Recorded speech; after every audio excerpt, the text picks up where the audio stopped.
Mr. McCann, hello, good evening. Could you just give us some words, please? I can't see anything. All right, how do you feel? How do you feel, Mr. McCann? Tired. Did you expect this decision today? Could you let the car in, please? That's all I've got to say at the minute. I got nightmares in my head, I fear thoughts build up until I can't feel. My mind fills up into a creature, and it haunts me somewhere much deeper. I got nightmares in my head, I fear. Hello and welcome to True Crime Rocket Science, the most authentic voice in true crime. Isn't it interesting that Jerry leaves the police station in a silver Audi, a car very similar to their rental vehicle? In fact, if you didn't check, you'd assume it's their car. It's the same car. Well, it's not. But the point is, you can see why a neighbor wouldn't want to engage with the media, because you'd have this kind of, this is one of the highest profile cases in the world ever. And you would end up having this situation on your doorstep. I mean, you live right next door. And people coming to see the McCanns would come and want to talk to you as well. You'd end up being badgered endlessly by the media, and also you'd be giving up your privacy. So that's unfortunate, you may say, but is that really how this critical eyewitness was overlooked? I mean, is that all there is to it? Quer fosse dia, quer fosse noite. E eu passava muitas vezes à noite e sempre verifiquei. Era facto, fiz a participação e pronto. É importante relatar o seguinte, é que essa senhora, essa jurista, nunca foi ouvida na Polícia Judiciária porque não foi considerado relevante o seu depoimento, que se estranha.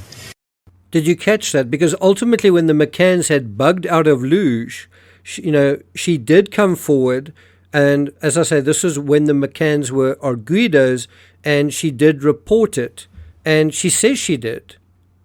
And yet, according to Amaral, her deposition was apparently suppressed. It was ignored. It was regarded as irrelevant. And if this was strange, it was about to get stranger. Depois que, enquanto não foi ouvida, enquanto se remeteu uma carta rogatória para a Inglaterra, depois vieram familiares de Gerald McCann e Kate McCann dizer que dentro desta bagageira transportaram comida do supermercado, objetos que compraram no supermercado, nomeadamente uma embalagem de carne de vaca que terá entornado sangue.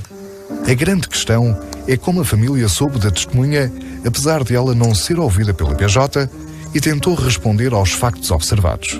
And I remember when I was researching this aspect in terms of writing the books that I wrote, I found several news stories where there were responses to this idea of smells in the car, and saying that it could have been something from fish that they'd bought or meat that they'd bought. And this seems to be an acknowledgement, firstly, that there were blood-like substances that had leaked into the vehicle, and secondly, that this caused the vehicle to smell. And so, when you see the neighbor observing the vehicle with its doors open, right, what are you actually seeing? What does that picture represent? It represents smell. In effect, it represents an effort to get rid of smells in this vehicle that the dogs later alerted to. And we know Michael Wright admitted as much in his police statement while denying that they cleaned carpet or ventilated the vehicle. Now, since it was July or August 2007, the height of summer in the Algarve, the hottest time of the year, it's hard to imagine not doing that if you had a serious smell on your hands. And like the traces found seeped under the tiles and into possibly the material of the cupboard, these traces apparently seeped into the fabric of the rear compartment. And we all know how hard that can be to remove when something like milk spills into it. Wiping alone won't do it. The Portuguese media outlet Correio da Manhã published an article at the time, it was in September 2007, about the vehicle being returned late after the rental contract ended, and also suggested the McCanns intended to buy the vehicle and have it tested by their own investigators.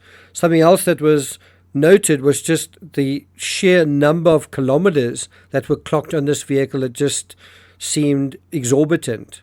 So what do you think? Is Amaral's witness reliable? Did she really give a police report? Was it not considered relevant for the right reasons? I mean, not all witnesses are credible. I mean, think about Jackie Dilson, who implicated her ex, Chris Wolf. Was she reliable? And this is a tough question to answer because this woman has chosen to remain anonymous, and yet she has appeared on camera, sort of, and spoken to Amaral on camera. What's clear is that he seems to think this is important evidence. So important, he recreated the whole thing, taking a vehicle, opening all its doors, and presenting his documentary in front of it, apparently in the same driveway of the villa where the McCanns originally stayed. I've actually been there myself. That is going to a lot of effort. It's also interesting from a neighbor perspective, all the Tapa 7 staying in the apartment surrounding the McCanns, surrounding apartment 5A, told stories supporting their version of events. But the one neighbor who was not part of their friendship circle, Mrs. Fenn, she said she heard children crying in the McCann apartment prior to the incident, going on for over an hour while the McCanns were out having dinner. And now you have another neighbor, also not someone within the McCann's orbit, witnessing something that casts the story in a different light. I mean, neighbors tend to notice things, right? And apparently the neighbor above the apartment did, and apparently this one, who lived next door to the villa, did too. And I can tell you that particular driveway is very, it's very private. It sort of curls around. It's kind of like in a cul-de-sac and it curls around. And so you wouldn't just have any passerby coming through there.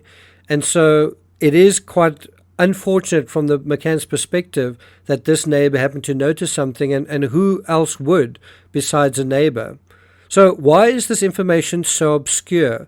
Isn't it because it's been drowned out by all the other so-called witnesses who have been only too happy to come forward and beat their drums, shout from the rooftops in terms of the media narrative? And think about it. Why, when Netflix deals with the issue of smells, scent dogs, and alerts in the vehicle, do they fail to mention this? And why do they fail to ask Amaral about this? When the file was closed, it was made explicitly clear that there was no evidence that Madeleine is dead, and that there was no evidence to support the assertion that Kate and I were responsible in any way for hiding Madeleine's body. Jerry's right, and so if you accuse the McCanns of doing that, of hiding Madeleine's body, you would have to prove two things. A, that Madeleine is dead, which would be difficult, and B, how the McCanns hid their body. The onus is not on them to prove they didn't do anything, as much as it is on accusers to prove that they did. And without biological traces, definitive confirmed traces and samples, you can't do that. Now, you could argue that there isn't no evidence, but in a strictly legal sense, if he claims there is no evidence, unless you're able to provide definitive evidence, what can you prove, which so far investigators haven't been able to do? They've only been able to provide smidgens here and there. Well, legally, the McCanns enjoy, to some extent, the benefit of the doubt, the whole innocent until proven guilty aspect. This is why the ruling from the ECHR, that's the European Court of Human Rights, is so interesting, because a European court has basically upheld the notion that although there is not sufficient evidence, they still found in Amaral's favor, in the sense that they said his claims weren't entirely spurious either, and it seems they felt he had a right to express his opinion on it. This suggests to me, and I could be wrong, that court gave some legal weight, not none, to the detective's case. Would you guys agree with that? I'm not going to take it further than that. Thank you for listening, and I'll see you guys next time.